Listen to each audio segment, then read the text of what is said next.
Hello everyone. তো আজকে বানাবো চিলি বেবিকর্ন। তো বেবিকর্ন এটা আমি বাজার থেকে কিনে নিয়ে এসেছিলাম।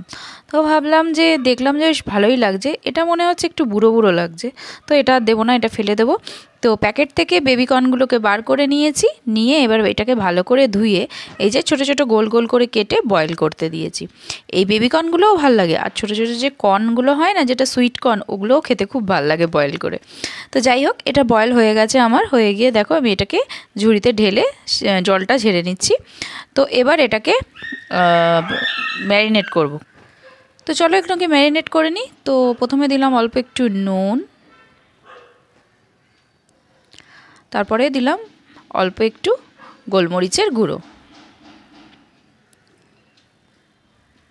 তো এবার দিলাম হলুদ, আর অল্প দিচ্ছি চাট মশলা। তো তারপরে দিলাম একটা ডিম আর কর্নফ্লাওয়ার দিয়ে ভালো করে এটাকে মেখে নিতে হবে। তো এটার মধ্যে আমি আর আদা রসুনের পেস্ট দিচ্ছি না, এই সব মশলাগুলোকে দিয়ে ভালো করে এটাকে আমি মেখে নেব। তো দেখো ভালো করে আমার মাখা হয়ে গেছে। তো এইদিকে আমি কড়া বসিয়ে দিয়েছি, ওর মধ্যে তেলও দিয়ে দিয়েছি, তেলটা গরম হয়ে গেছে। তো কর্নগুলোকে আমি এবার এর মধ্যে দিয়ে এই দেখো লাল লাল করে ভেজে নিচ্ছি।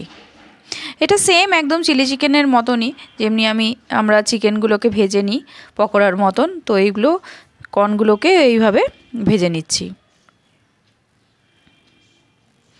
তো মাঝে মাঝে এই বেবিকর্নগুলোও খেতে খুব ভাল লাগে। তো সন্ধ্যাবেলা দেখো আমি ড্রাই ড্রাই করব, তো অল্প ভাজা হয়ে গেছে, বাকিগুলো সব আমি ভেজে নিচ্ছি।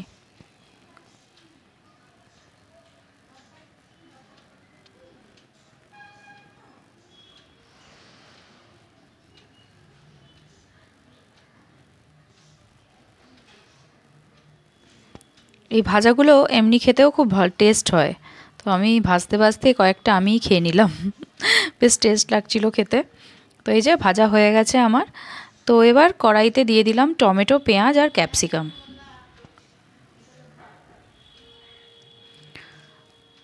আর একটু দিচ্ছি আদা রসুনের পেস্ট। আদা রসুনের পেস্টটা বাটতে গিয়ে একটু জল হয়ে গেছে, মানে পাতলা হয়ে গেছে। আর তার মধ্যে দিয়েছি এবার সয়া সস, টমেটো সস আর চিলি সস। পেঁয়াজ টমেটোগুলোকে একটু ভাজা হয়ে গেছে, তারপরে দিয়েছি এগুলো। তো এগুলোকে এবার পুরো সসগুলো দিয়ে ভালো করে মিক্স করে নেব।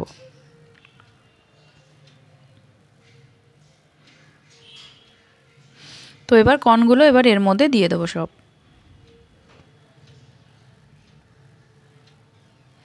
তো দেখো এবার কর্নগুলোকে দিয়ে এবার ভালো করে একটু মিক্স করে নিচ্ছি।